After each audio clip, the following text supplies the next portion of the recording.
What stops people from becoming successful is you look at your end goal and you see how far you are from it, and then a year later you realize you're still not there, and you get frustrated. That's not how you measure success. Success is not how far you've gotten. Success is how far you've gotten from where you started. And you have to take inventory of your life, man. You gotta, as a young person, you gotta go, okay, I'm 19 and I got my first speaking role. Average person don't get the first speaking role at 19, man. So you gotta be okay with that. And I'm gonna drop this piece of jewel on you, man, that success is a process. It's an arduous process. I'm still in the process. I gotta mentor boys, especially for young people, man, because I've been young and I wanted it so bad and I had nothing, man. So you gotta understand this thing called success is a process. Set your goals, but understand it take a long time to make a lot of money. You hear me, man? It take a long time to make a lot of money. Quit looking at Instagram. Instagram is people's highlight reel. That ain't really how they look. They got one Birkin bag, that ain't a real one, and they got it on Instagram and they showing you the clasp open and all that, and they got a filter on it and they look perfect. They don't have a bump. That ain't life, man. Instagram is a highlight reel. That's their best picture they posted that day. You know how many shots they took to get that picture? Don't get caught up in none of that. Get your grind on, hustle. Get your head down and hustle. Hustle. Listen, man, the dream is absolutely free. The hustle and grind is sold separately. It's two different things. You know, dreaming is one thing. Goals is putting work clothes on your dreams. You gotta set goals. When you set goals, you take your dreams and you don't put work clothes on. You gotta hustle, man. You gotta talk to God every day. If you ain't talking to God, you're making this thing way harder than it's got to be. You gotta include God in the mix or you're gonna be struggling. Listen to me, I struggle. God, you don't put God in this thing, you're gonna be wandering around for a long time. When you sat down for 30 minutes with students and only discuss their dreams, here's what happens. Once a child informs you of their dreams, you have the key to unlock his ability to learn. Because if a guy says, I want to fly an airplane, well then guess what? You got to get good at science, you got to get good at math, and now school becomes incredibly important to fulfill the dream. See, but if you never ask a child what he dreams, and you're always telling him, you got to go to school, do your work, do your work. Nah, man, you got to find out what makes him tick. So finding out what a person dreams about, I don't know if you really noticed this or not, education's never mentioned in the Bible. But if you dream of being a dentist, then guess what? You got to get good at reading, you got to get good at science. So now you can get them to do better in school because you got a reason to be good in school. But if you never give a child a reason to be good in school, that's the problem we have in the school system. That's my advice. They could have saved a lot of pain with me because I don't give a about history. I don't. I'm not really good at math.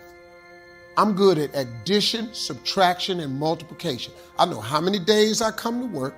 I know how much I make each day, and I multiply that, and I know how much you owe me. That's all the I need to know. The whole time, my whole ambition was to be on TV and to tell jokes.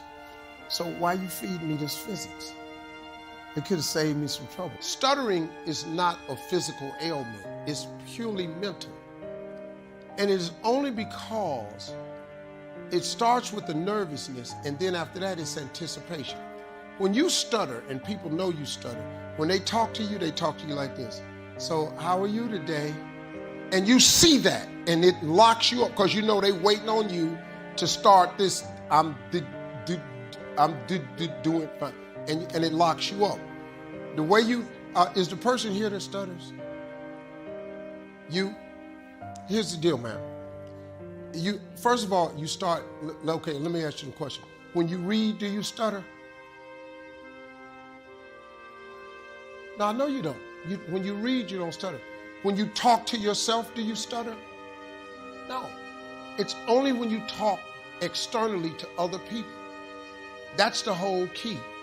It starts because you've built up an anxiety and a nervousness. So the way you cover stuttering is you stop eye contact with people. You cannot look at people. You have to talk within yourself. So I have little boys that come to my mentoring camp that stutter. I cure every last one of them little boys in my mentoring camp. I'd never let a little boy walk away from my camp and still stutter. And I mean with really bad stutters. The last camp I had, the little boy, the mother came to me and said, if you could just help him from stutter. I said, just give me a boy. I got him on a Tuesday. Saturday, he gave the commencement speech at the graduation. Whenever somebody talks to you, remove the tension, take the eye contact away. Go within yourself, say it to yourself twice, and then before you look up, answer the question, then look up. That's the drill I want you to do. I want you to do it in the mirror. I want you to do it with a close friend of yours, and that's all I want you to do. After a while, you'll only have to say it to yourself once. Then you look up. After a while, you'll be able to look at them, say it to yourself internally, then say it. That's it, man. I'm gonna give you the second drill. This is how you do it. This is it. This is how you cure stuttering. There's nothing else. Staying away from the ST sounds, PR sounds, all that. No, man. It's just you. It's going within yourself. Now, ain't this the dude that I saw on the camera dancing? Yeah, so you got an extroverted side. You just gotta let it out. Next thing you do, tell yourself, I no longer stutter. Because it's mental. You got to say this to yourself all the time.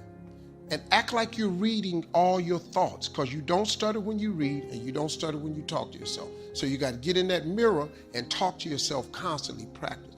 I'm going to show you how to do it, man. Tell jokes just in Cleveland and get famous. So I had to go away to get it done.